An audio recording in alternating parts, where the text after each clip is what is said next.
Au début de l'été, je me suis lancé un défi très simple. Utiliser une carte graphique Intel pendant 30 jours comme ma seule carte graphique pour jouer aux jeux vidéo, faire mon travail et tout ça.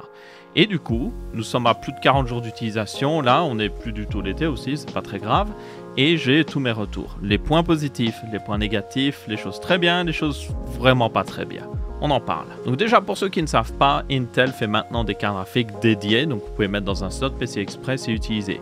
Ici, vous avez l'Intel Arc A770 que j'ai acheté par moi-même, je tiens à le préciser. C'est une carte graphique avec 16 Go de RAM qui est en théorie plus puissante qu'une 3060, mais en pratique des fois se retrouve souvent très proche à 3060 pour vous resituer. Et elle est vendue un peu plus de 300 €. C'est pas le meilleur prix, mais ça vous donne une alternative si vous voulez pas du Nvidia ou du AMD. Commençons par les points positifs et les bonnes choses avec cette carte graphique. Déjà, dans mon programme d'édition vidéo qui est DaVinci Resolve, la carte est hyper bien supportée et j'ai des très bonnes performances. Genre, des tellement bonnes performances que même des fois, en fait, l'édition était plus fluide pour moi, le playback surtout, que quand j'avais une carte graphique Nvidia ou même AMD. Donc là, je suis vraiment impressionné. Je ne sais pas ce qu'a fait Intel avec justement les développeurs de DaVinci Resolve ou si c'est les développeurs de DaVinci Resolve qui supportent pleinement les cartes graphiques Intel, peut-être dû au fait qu'ils supportent les chipsets graphiques Intel, je ne sais pas trop, mais une chose est sûre, ça marche hyper bien dans DaVinci Resolve.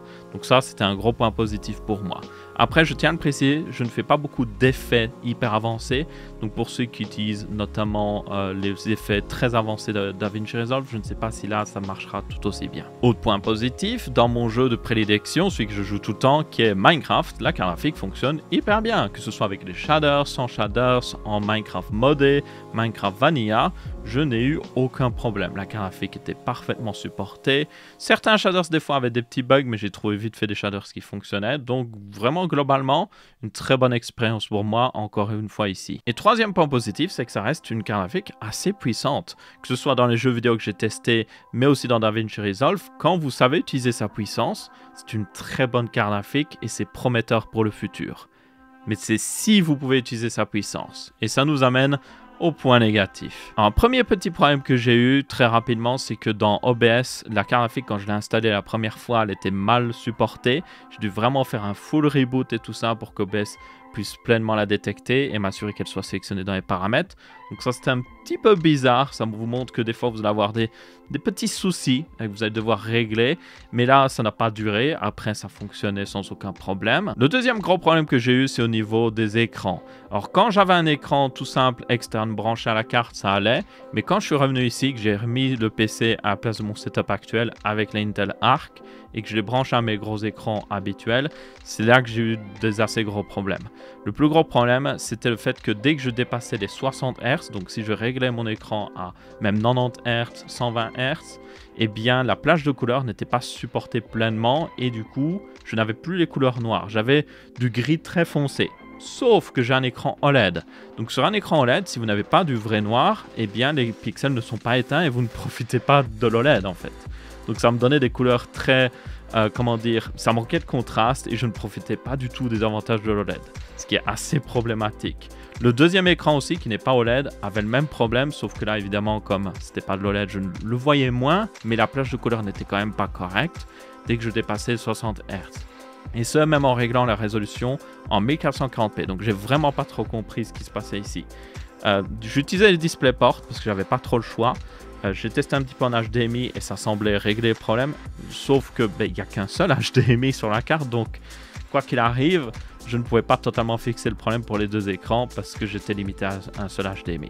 Donc là, je ne sais pas ce que c'est. Je ne sais pas si c'est Intel qui a du mal à supporter ou si c'est les écrans qui ont du mal à communiquer avec la carte graphique, mais il y avait d'énormes problèmes à ce niveau-là. Troisième problème que j'ai eu, c'était un bug de compatibilité, je pense, avec Firefox. C'est le fait que quand j'allais sur YouTube, les vidéos se jouaient mal. Elles se jouaient avec un plus bas FPS comme si ça laguait en quelque sorte.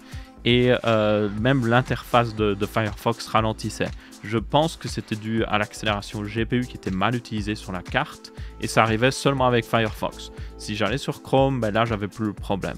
Donc là je ne sais pas si c'est vraiment la faute d'Intel ou la faute de Firefox, mais comme Firefox est mon navigateur principal, bah, ça m'embêtait assez bien. Enfin, le quatrième problème, ou plutôt quatrième point ici, parce que c'est un ensemble de petits problèmes, c'est le fait que j'avais plein de petits problèmes graphiques qui arrivaient de temps en temps.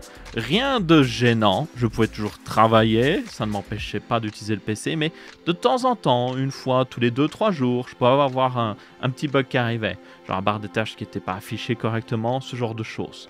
Donc c'était pas vraiment problématique, mais ça vous montre qu'ils sont encore en train de travailler dessus et qu'ils sont encore en train de fixer des problèmes. Et enfin, cinquième problème, qui ne concerne pas la carte graphique directement, mais que je dois quand même mentionner parce que ça vient avec l'utilisation de la carte, c'est le fait qu'ils fournissent un logiciel qui est l'Arc Control, qui vous permet de régler tous les paramètres d'une Intel Arc. Le problème déjà avec ce logiciel, c'est qu'il est très complet, il n'y a pas de problème à ce niveau-là, mais certains paramètres étaient toujours dans l'ancien panel graphique Intel, qui est toujours installé par défaut. Donc techniquement, vous avez 2 panneaux pour régler vos paramètres graphiques. Donc ça, je ne comprends pas trop. Ça devrait être dans un seul. Enfin bref, le deuxième problème que j'ai eu avec ce panel Intel Arc, c'est le fait qu'il me disait que j'étais à jour niveau driver et je n'étais pas à jour. Donc pendant la plupart de ce challenge, eh bien, j'utilisais un vieux driver. Enfin, un vieux driver. C'est le driver qui était disponible quand j'ai commencé le challenge, mais ça veut dire que je n'ai pas profité des mises à jour qui auraient pu peut-être régler une partie des problèmes que j'avais. Donc ça, j'ai pas trop compris. Le logiciel disait que j'étais à jour, j'ai même une image, je vous la montre, mais sur le site web, il y avait clairement une nouvelle version. Du coup, j'ai téléchargé la nouvelle version, mais j'ai pas eu le temps de l'utiliser autant, donc je ne sais pas si elle aurait réglé certains des problèmes que j'ai eu personnellement. Sixième problème que j'ai eu avec cette Intel Arc, c'est qu'il y avait des gros problèmes d'accélération dans Lightroom. Lightroom est un logiciel d'édition photo, et il utilise l'accélération GPU. Et en particulier dans Lightroom, ça ne fonctionnait pas très bien. Même pas du tout. Au point même que je pense que l'accélération me coûtait plus de performance que juste utiliser le CPU. Donc ça, j'ai pas trop compris. Le logiciel était presque inutilisable, franchement, sur l'Intel Arc. Donc autant on avait un gros point positif sur DaVinci Resolve, ici sur Lightroom, non. Dans Premiere, par contre, ça allait. Donc c'est vraiment Lightroom qui avait un gros problème. Et donc voilà, c'était les points positifs qui sont beaucoup moins nombreux, on va le dire, que les points négatifs. Certains points négatifs sont plus graves que d'autres. Je rappelle aussi que c'est selon mon utilisation personnelle de la carte graphique, selon ce que je fais avec mon PC, ça va varier énormément d'une personne à l'autre. Mais ce que je retire vraiment d'ici, c'est que déjà, moi j'utilisais surtout pour jouer à Minecraft, mais il y a beaucoup de jeux qui ont du mal à tourner sur les Intel Arc, surtout si c'est des très vieux jeux qui tournent notamment DirectX 9. Ils ont pas mal amélioré les choses, mais je peux vous le dire, si vous comptez jouer à des jeux vidéo, avec une Intel Arc, ça va être une expérience qui peut être des fois frustrante. Donc ça, je ne la recommande pas forcément pour un gamer pour le moment, tant qu'ils n'ont pas totalement fixé tous ces petits problèmes. Si vous êtes créateur de contenu, par contre, c'est là où l'Intel Arc pourrait être très intéressante. Déjà, elle a un encodeur AV1. Bon, il y en a sur les dernières cartes graphiques Nvidia, mais au moins vous en avez aussi un ici, qui est très bon d'ailleurs, très très bon. Elle fonctionne vraiment bien dans DaVinci Resolve. Et donc, pour certains créateurs de contenu, c'est peut-être ce qu'ils recherchent en fait. Ils n'ont pas besoin de plus. Et ça leur permettrait de ne pas tomber dans le camp Nvidia ou AMD parce que peut-être qu'ils n'aiment pas ces deux marques-là. Je vous recommande bien toutefois, selon votre logiciel professionnel, peut-être que vous utilisez Blender, regardez s'il y a des personnes qui ont testé une Intel Arc dans votre logiciel que vous utilisez de manière quotidienne, si tout va bien. Par exemple, si vous utilisez Lightroom, fouillez, parce que là, c'était très mauvais pour moi. Mais si vous utilisez DaVinci Resolve, là, ça fonctionne parfaitement. Donc, regardez selon des retours de professionnels qui l'utilisent pleinement, parce que personnellement, je ne peux pas vous donner des retours aussi bons qu'un professionnel dans tous les logiciels, parce que je ne maîtrise pas du tout ces logiciels. J'utilise DaVinci Resolve et Lightroom, je peux vous donner des retours là-dessus, et je viens de vous les donner. Mais pour les autres, je ne sais pas trop. Donc, regardez s'il y a des personnes qui ont utilisé et si ça allait bien pour eux. En conclusion, c'est cool d'avoir un troisième acteur sur le marché. Selon moi, Intel fait quand même des bons produits. Si les drivers suivent vraiment et qu'ils corrigent tous ces petits problèmes, ce qui pourrait prendre 2-3 ans, ils pourraient avoir une offre qui est très solide par rapport à Nvidia et même AMD. C'est aussi que le début, c'est leur première vraie architecture d'une carte graphique dédiée. Donc d'ici 2-3 ans, justement, ils vont normalement faire une nouvelle architecture qui s'appellera Battlemage, qui devrait être améliorée, qui devrait fixer pas mal des problèmes de ces premières Intel Arc. Comme d'habitude, la première génération buggait, deuxième un petit peu mieux, et c'est à partir de la troisième génération où là ça devient vraiment bon. Donc là, je dirais juste à Intel, concentrez-vous sur fixer les drivers, vous assurer qu'il y ait le moins possible de bugs.